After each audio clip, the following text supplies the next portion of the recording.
Tom lived on the far edge of Cedar Grove, a neat neighborhood where every lawn looked trimmed with a ruler and every mailbox matched the next one. His land was different. It was wider, rougher, and older. It had tall trees, a long dirt path, and a simple wooden shed that had been there since his childhood. The people in Cedar Grove often looked at Tom's place like it was a problem they could not fix. Tom did not mind their looks. He had grown up learning that peace was worth more than approval. Tom worked quietly. He repaired fences, cleared weeds, and kept his land useful. He did not build fancy things. He did not care about showing off. His small house sat back from the road, shaded by trees. The wind moved through the leaves in a soft way, like the land was breathing. One Monday morning, Tom heard a car stop near his gate. When he stepped outside, he saw a man in a clean shirt holding a clipboard.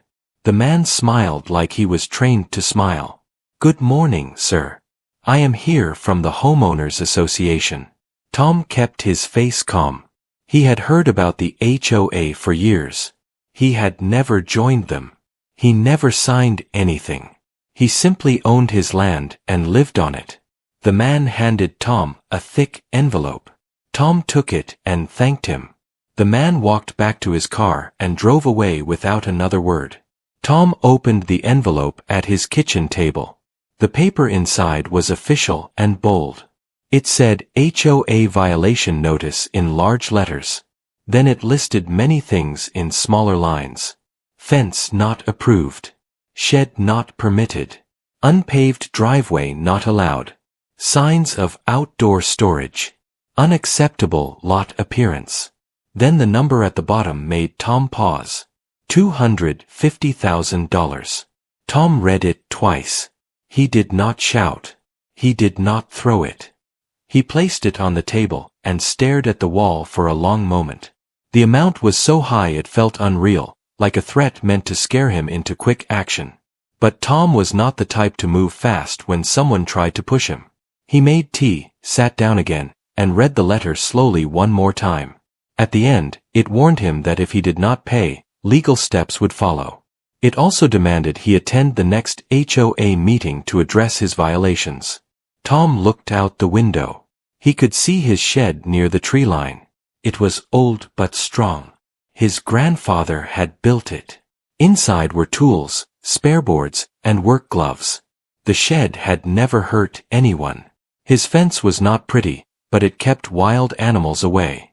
His driveway was dirt because that was how it had always been. Tom had never asked the HOA for anything. He had never used their services. Yet they were acting like they ruled his land. Tom took a deep breath and stood up. He walked outside and followed the edge of his property. He checked the fence, the shed, and the driveway, as if seeing them through someone else's eyes. Everything was normal. Nothing was dangerous. Nothing blocked a road. Nothing spilled into a neighbor's yard. It was simply not the same style as the neighborhood. As Tom walked, he remembered his grandfather's voice. His grandfather had been a quiet man too, the kind who spoke only when it mattered. He used to say that if people try to rush you, they want you to make mistakes. He used to say that the best shield was the truth, and the truth was often hiding inside old papers that nobody bothered to read. Tom returned to his house and opened a drawer in the hallway. Inside was a small key on a ring. He held it for a second, then went to the back room where a tall cabinet stood. He unlocked it and pulled out a metal box. The box was heavy. It had scratches and a dull shine, like it had been carried many times. Tom placed the box on the table and opened it. Inside were folded maps, old letters, and documents tied with string. He had not looked in it for years. After his grandfather passed away, Tom kept it safe but never felt ready to go through it. Now he felt ready. He spread the papers out carefully. Some were land surveys with faded ink. Some were contracts. Some were court notices from long ago. He did not understand everything right away, but he began to read. Hours passed.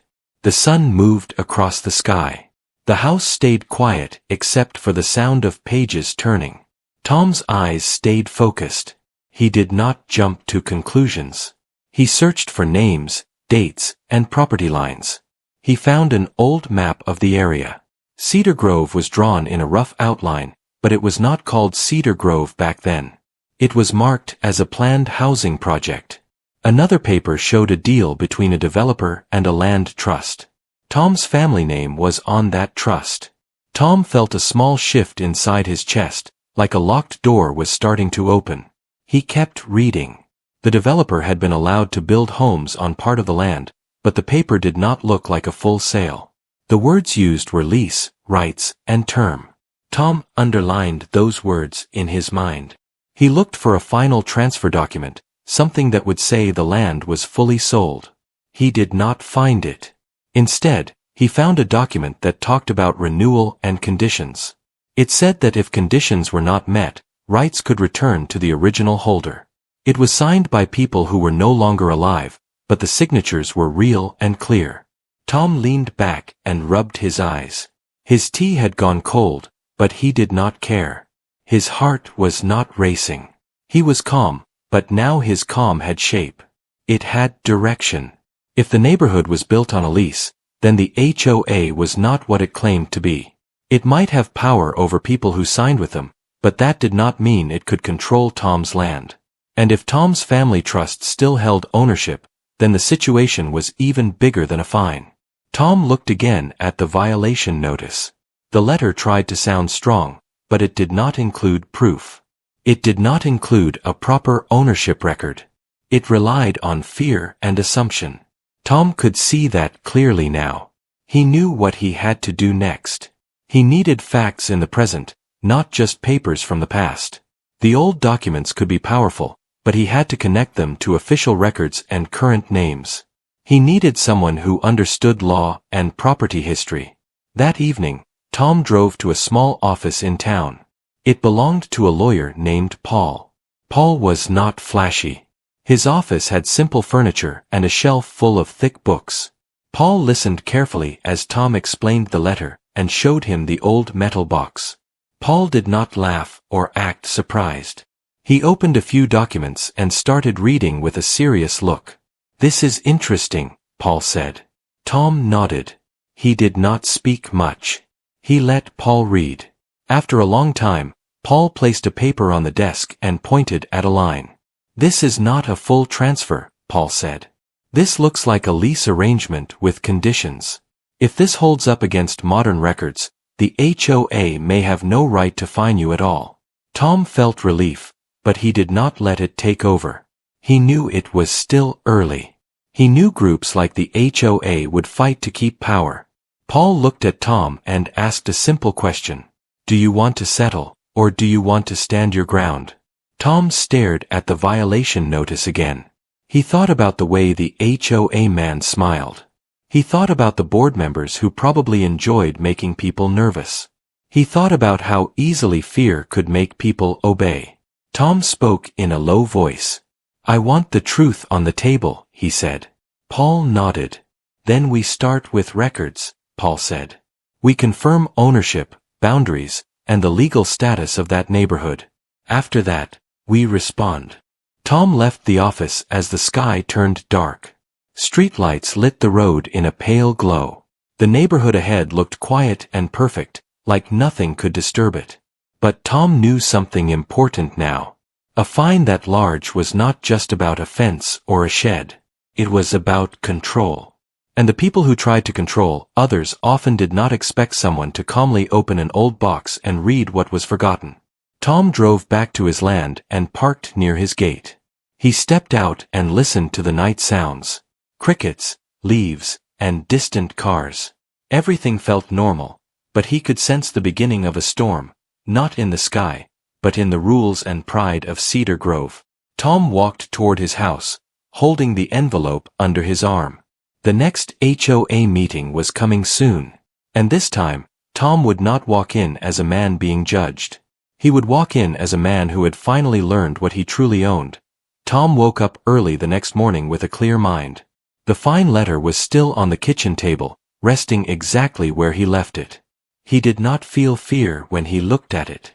Instead, he felt steady, like someone standing on solid ground after realizing the bridge behind him was never real. He made breakfast, fed the stray cat that often visited his porch, and stepped outside to start his day like normal. The land looked the same as always. Birds moved between the trees. The dirt path showed marks from yesterday's rain. Nothing felt wrong. Yet Tom knew that somewhere nearby, people were planning how to force him to bend. He did not rush. He believed rushing only helped the wrong side. Later that morning, Tom drove into town to meet Paul again. Paul had spent the night checking county records and property databases. His office smelled like paper and old wood. When Tom entered, Paul was already waiting with a stack of printed pages. "I checked the public records," Paul said calmly. "Your family trust still appears as the original holder for the full parcel.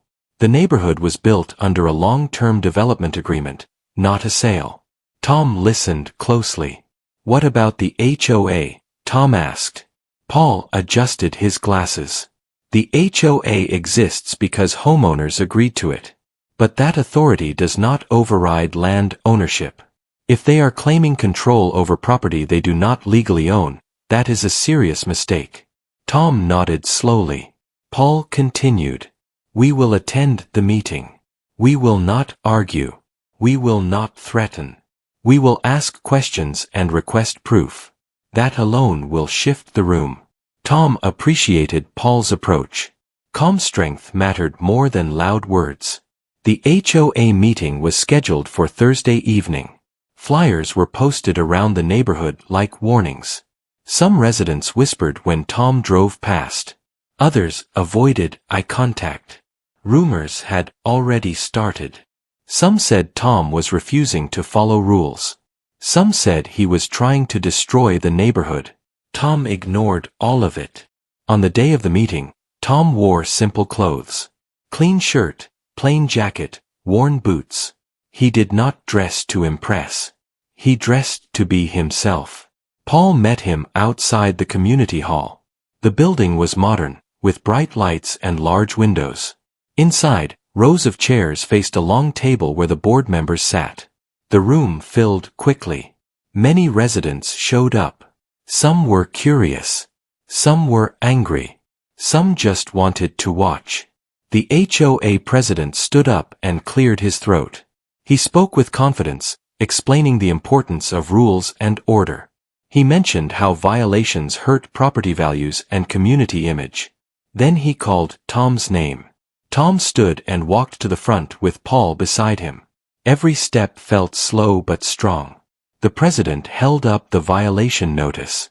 He spoke about unpaid fines and repeated offenses. He spoke as if the case was already closed. When he finished, Tom waited. He did not interrupt. Then Paul stepped forward. "We are here to request clarification," Paul said. "We would like to see documentation showing that the HOA has authority over Mr. Tom's land." The president frowned slightly. "The HOA governs this neighborhood," he said. Paul nodded politely. "Understood. Can you provide the deed or transfer document that grants the HOA authority over that parcel?" The room became quieter. A board member shuffled papers. Another cleared his throat. Someone whispered in the back row. The president responded. All homeowners agreed to HOA rules. Paul replied calmly. "Mr. Tom is not a homeowner under the HOA. He never signed an agreement. Authority must come from ownership or contract. We are asking for proof." Silence settled like weight in the room. The president tried another approach. "The land is within neighborhood boundaries," he said. Paul opened a folder. "Boundaries do not replace ownership," he said. "According to county records, this land is still held by a family trust. The development agreement allowed construction, not transfer." Murmurs spread through the room. Some residents leaned forward. Others looked confused. Tom spoke then. His voice was steady. He did not sound angry. "I have lived here my whole life," Tom said. "I never caused harm to anyone. I never blocked roads or damaged property. I was fined without warning or discussion. I am here to understand why. The president's confidence began to crack. He promised to review records and postponed the matter. He announced the meeting would move on to other topics. Tom and Paul returned to their seats. The energy in the room had changed. People no longer looked at Tom as a problem. They looked at him as a question. After the meeting ended, several residents approached Tom quietly. One woman apologized for judging him. Another asked if the fine was real. Tom answered politely but briefly. He did not explain everything. He did not need to. Outside, Paul smiled slightly. They felt it, Paul said. Doubt has entered the room. Tom nodded. He knew doubt was powerful. Over the next few days, the HOA sent another letter. This one was softer. It said the fine was under review. It asked Tom to pause any changes to his land. Tom did not respond yet. Paul advised patience. Paul continued digging deeper. He found older court cases tied to the same developer. Some involved disputes over land use. In each case, the trust name appeared. Tom's grandfather had been careful. He had protected the land quietly, expecting future confusion. One afternoon, Tom visited the county office with Paul. They requested certified copies of all related documents. The clerk looked surprised but helpful. She confirmed the trust was still active. She confirmed no full sale had ever been recorded. This changes everything, she said softly. Tom felt something close to pride, but not the kind that swells loudly. It was quiet pride, the kind that sits deep. Back at home, Tom organized the documents. He placed them neatly in folders. He labeled dates and names. He treated the process with respect. This was not a fight. This was correction. The HOA scheduled another meeting, this time requesting Tom's presence again. The tone of the invitation was different. There were no threats. There were no demands. Paul prepared a formal response. He explained ownership status, limits of HOA authority, and the risk of continuing enforcement. He did not insult. He did not mock. He stated facts. Tom read the letter before it was sent. He approved it without changes. The second meeting was shorter. The board members looked tired. They admitted mistakes in boundary assumptions. They said the fine would be withdrawn completely. They promised to update their records. One board member asked a quiet question. Why did you never say anything before? Tom answered honestly. No one asked. That answer stayed with the room. As Tom walked out of the hall that night, he felt lighter. Not because he won, but because truth had spoken clearly. The land behind his house was still quiet. The trees still stood. The shed still waited for work. But now the people who tried to control it knew something important. Some power looks loud. Real power stays calm. And Tom was not done yet. Tom did not celebrate after the second meeting. He returned home the same way he always did, driving slowly down the dirt path, parking near the gate, and walking inside his house with quiet steps. The fine was gone, but the situation was not finished. He knew that organizations like the HOA rarely gave up control without searching for another way to hold it. The next morning, Tom noticed 2 cars parked near the edge of the neighborhood road.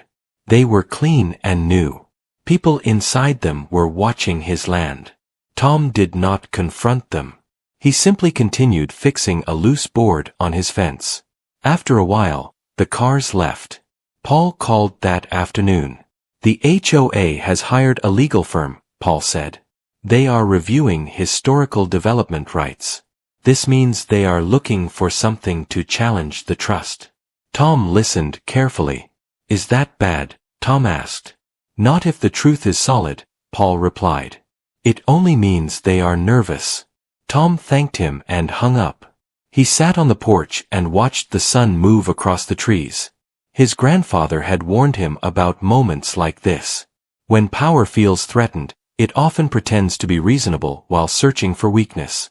2 days later, a certified letter arrived. This one did not mention fines. It mentioned mediation. The HOA wanted to discuss shared interests and long-term solutions. The language was polite, but Tom could see the pressure behind it. Paul reviewed the letter and smiled slightly. They want a deal, Paul said. But before that, we should fully understand what you own. Paul suggested a professional land survey. Not the kind done by the developer years ago, but a fresh and independent one. Tom agreed. Accuracy mattered. The survey team arrived early one morning. They placed markers, checked coordinates, and studied maps. They worked carefully and quietly. Tom watched from a distance, respecting their focus. As the hours passed, something interesting happened. The markers began to spread farther than the HOA boundary lines. The survey showed that Tom's land extended under several streets, green spaces, and even parts of shared areas used by the neighborhood. The lead surveyor approached Tom with a serious look. "Sir," he said, "your property includes more than just your home area. It includes much of the land beneath the neighborhood infrastructure." Tom nodded slowly. He was not shocked. He had seen hints of this in the old maps. Paul received the survey report later that week. He read it twice before calling Tom. "This confirms it," Paul said. "The trust owns the land the HOA depends on. Roads, shared areas, drainage paths. They built on leased ground." Tom felt the weight of responsibility settle on his shoulders. This was no longer just about defending himself. This was about an entire neighborhood built on assumptions. The HOA requested mediation again. This time, Paul advised attending with full documentation. The meeting took place in a neutral office. No podiums. No raised voices. Just a long table and serious faces. The HOA representatives spoke first. They talked about cooperation and harmony. They suggested adjusting rules. They suggested shared authority. Paul listened patiently.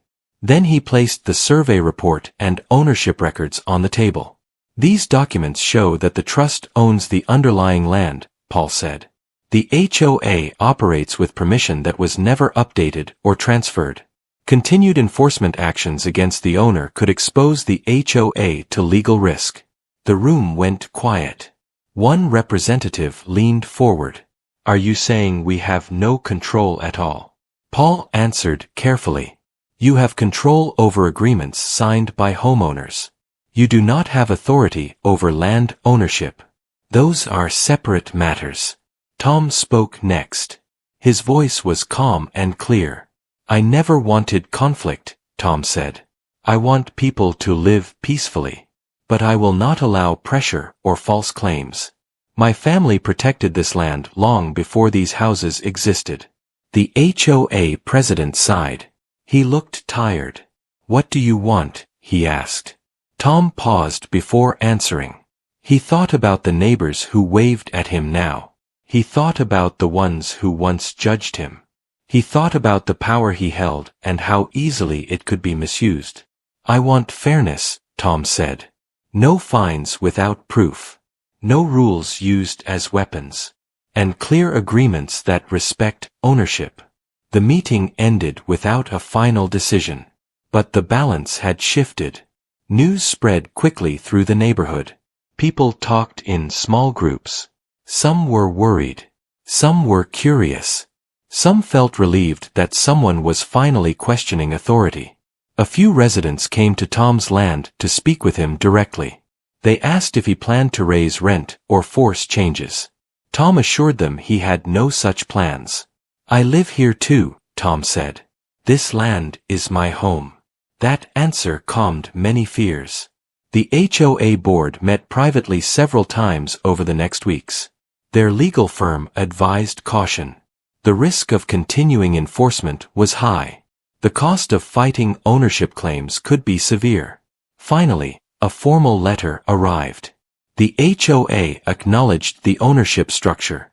They agreed to suspend all enforcement actions on Tom's land. They proposed dissolving the HOA and replacing it with a voluntary neighborhood group. Paul reviewed the letter and nodded. "This is a retreat," he said. "They are stepping back to save face." Tom signed nothing yet. He wanted one more thing. He requested a community meeting, open to all residents. Not an HOA meeting. Just neighbors. The gathering took place in the open field near the entrance of the neighborhood. People brought chairs. Some stood. Children played nearby. Tom spoke simply. He explained the land history in clear words. He explained that ownership did not mean control over lives. It meant responsibility. "I do not want to rule anyone," Tom said. "I want us to respect each other. Rules should protect, not threaten." People listened closely. One older man spoke up. "Why did the HOA fine you so harshly?" Tom answered honestly. "Because fear is easier than understanding." That answer spread quietly through the crowd. By the end of the meeting, something had changed. People no longer saw Tom as an outsider. They saw him as someone who stood firm without hurting others. The HOA announced its dissolution shortly after. A simple neighborhood council replaced it, focused on cooperation instead of punishment. Tom returned to his daily routine. He fixed his shed roof. He cleared brush near the fence. Life felt steady again. But inside Tom, there was clarity. Power had tested him. He had answered with patience and truth. And the land, quiet and strong, remained where it always had been. After the HOA stepped back, the neighborhood entered a strange quiet phase. It was not the calm of comfort, but the calm of people thinking. Tom noticed it during his morning walks. Doors opened a little slower. Conversations paused when he passed. Faces showed curiosity mixed with relief. Change had arrived, and change always asked questions. Tom stayed steady. He did not rush to announce plans or demand attention. He believed that loud moves created fear, and fear created resistance. Instead, he focused on small actions. He repaired a broken gate near the shared path. He cleared fallen branches after a storm so cars could pass easily. He greeted neighbors with a nod and a smile. Slowly, the tension softened.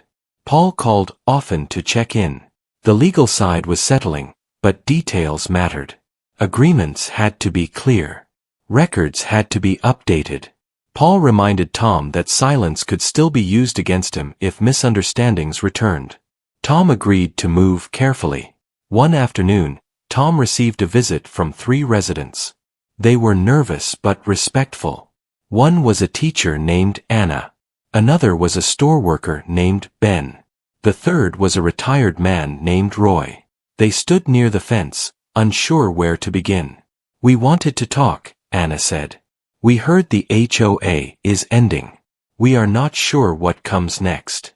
Tom invited them to sit on the bench near his porch. He listened more than he spoke. They shared concerns about trash pickup, shared roads, and small disputes that the HOA once handled. They worried about chaos. Tom nodded. "Order matters," he said. "But order should come from agreement, not fear." He explained his idea. A simple neighborhood council. No fines. No threats. Just clear guidelines agreed upon by the people who lived there. Volunteers would help manage shared spaces. Issues would be discussed openly. Roy leaned forward. Who would lead it? Tom answered without pride. "Anyone willing to serve," he said.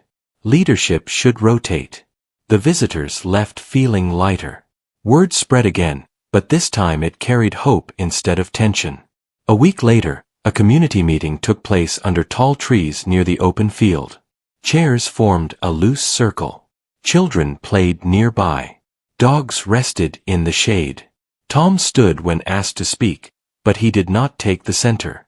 He stood among them. "We share this place," Tom said. "That means we share responsibility. Rules are useful when they help us live well together. They fail when they are used to control." People nodded. Some asked questions. Others shared ideas. Anna suggested a shared calendar for cleanups. Ben suggested a small fund for road repairs. Roy suggested clear, written guidelines. Tom supported all of it. He asked Paul to help draft a simple agreement that respected ownership and cooperation. No long language. No hidden power. Over the next days, neighbors worked together. They painted signs. They cleared walking paths. They repaired a broken fence near the playground. The energy felt different. It was not forced. It was chosen. Tom noticed something else. People who once avoided him now waved first. Children asked questions about his land and his grandfather. He told them stories of trees planted long ago and tools passed down. The land felt alive again in a new way. Still, not everyone was happy. A former HOA board member named Mark struggled with the change. He felt his role had been taken. He questioned every step. He warned of disorder. Tom did not argue. He invited Mark to help. Mark hesitated but eventually joined a cleanup day. Working side by side changed him. Control felt less important when shared effort showed results. Paul finalized the documents. The HOA was officially dissolved. The neighborhood council was registered as a voluntary group with no enforcement power beyond agreement. The land ownership was clarified and recorded properly. The trust remained steady and clear. Tom signed the final papers with care. He did not smile widely. He felt content, not triumphant. This was not about winning. It was about balance. One evening, a storm passed through. Rain fell hard. Wind pushed branches against fences. The next morning, Tom walked the neighborhood. He checked drains and paths. He helped clear debris. Others joined without being asked. Cooperation had become a habit. Anna thanked Tom quietly. "We were afraid," she said. "But this feels better." Tom replied simply. Fear shrinks when truth stands. Later that week, Tom visited the county office again, not out of need, but out of responsibility. He asked about long-term maintenance plans for shared land. He worked with officials to ensure safety and access. He made sure nothing he owned blocked progress. The official thanked him. "Most people fight," she said. "Few choose cooperation." Tom returned home and opened the old metal box once more. He looked at the papers, then closed it gently. The past had done its work. The present was carrying forward. As weeks turned into months, the neighborhood settled into a new rhythm. Meetings were calm. Decisions were slow but fair. Disputes were handled with conversation. The land stayed clean. The roads stayed open. Tom continued his routine. Morning walks. Fence repairs. Quiet meals. He felt grounded. His grandfather's lessons had proven true. Patience protected more than anger ever could. One afternoon, a child asked Tom a question that stayed with him. "Why did you not use your power to make people listen?" Tom thought for a moment. "Power that needs to be shown is already weak," he said. The child nodded, not fully understanding, but feeling the truth. At sunset, Tom stood at the edge of his land and watched the light fade. Houses glowed softly. People laughed in yards. The neighborhood breathed together. Change had come not with force, but with calm steps and open hands. Tom felt grateful for the path he chose. The land was still his to protect, but now it was shared in spirit. And that was enough. A full year passed after the HOA ended. Cedar Grove looked the same from far away, with neat houses and clean streets, but inside the neighborhood, something important had changed. The air felt lighter. People smiled more often. Neighbors spoke to each other without fear of getting reported. The rules still existed, but now they were simple and fair. They were written in plain words and agreed upon by the people who lived there. Tom watched this change quietly. He did not see himself as a hero. He saw himself as a man who protected his home and tried to treat others with respect. He still lived in the same small house. He still fixed things with his own hands. He still walked his land every morning as the sun rose. On a warm morning in spring, Tom stepped outside and noticed a new sign near the entrance of the neighborhood. It was not an HOA sign. It was a simple wooden board, painted by volunteers. It said Cedar Grove Community Council. Under it, smaller words read, "Working together with respect." Tom stood there for a moment, then kept walking. He liked that the sign felt humble. It did not threaten anyone. It did not demand control. It simply reminded people of their shared responsibility. That afternoon, the council held its monthly meeting. It took place in the open field, under trees, with folding chairs in a circle. Children played nearby. Some people brought snacks. A few dogs rested in the shade. The mood felt calm and friendly. Anna led the meeting that month. Leadership rotated, just as Tom suggested. Today, they discussed road repairs, a community garden, and plans for a summer gathering. Everyone spoke freely. Nobody raised their voice. When someone disagreed, they explained their reasons and listened to others. Tom sat quietly, as he usually did. He was present, but he did not control the meeting. He did not need to. The group had learned to function without fear. At the end of the meeting, Anna asked Tom to say a few words. People looked at him with warm faces. Some were the same people who once watched him with suspicion. Now, they watched him with appreciation. Tom stood. He looked around at the circle. "I am proud of this neighborhood," Tom said. "Not because it looks perfect, but because people chose respect over pressure." He paused, then added, "Keep it simple. Keep it fair. That is the best way." People nodded. Someone clapped. Others smiled. After the meeting, a young man named Sam approached Tom. Sam had moved into Cedar Grove only 6 months ago. He was friendly but curious.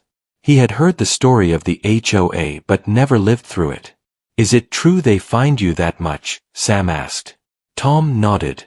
"Yes." Sam shook his head. "That is hard to believe." Tom replied calmly. "It happens when people forget the difference between rules and power." Sam looked thoughtful. "I guess you could have used your ownership to control everything." Tom's answer was quiet. "Ownership is not a weapon. It is a responsibility." Sam thanked him and walked away. Later that week, Tom received a letter from the county office. It was not a complaint. It was an invitation. The county wanted to recognize Cedar Grove for community cooperation, because reports and disputes had dropped sharply since the HOA ended. The county planned a small public event to highlight neighborhoods that managed issues peacefully. Tom found it almost funny. A year ago, Cedar Grove was full of tension. Now, it was being praised for calm teamwork. Anna and Ben encouraged Tom to attend. Roy also insisted. "You should be there," Roy said. "You started this change, even if you did not ask to." Tom agreed, but only because he believed the credit should go to everyone. The event took place on a bright Saturday morning. A simple stage stood near the community field. A few county officials arrived. Some local reporters came too. Residents gathered, wearing casual clothes and smiling. A county official gave a short speech about cooperation, kindness, and community-driven solutions. Then she called Tom forward. Tom walked to the stage slowly. He did not like attention, but he understood the message behind the moment. The official handed him a small plaque. It was not fancy. It said Community Stewardship Award. Tom held it carefully. Cameras clicked. People clapped. The official asked Tom to speak. Tom looked at the crowd. He saw familiar faces. He saw people who once feared change. He saw children who now ran freely without tension in the air. Tom spoke in simple words. "A community works best when people talk before they judge," Tom said.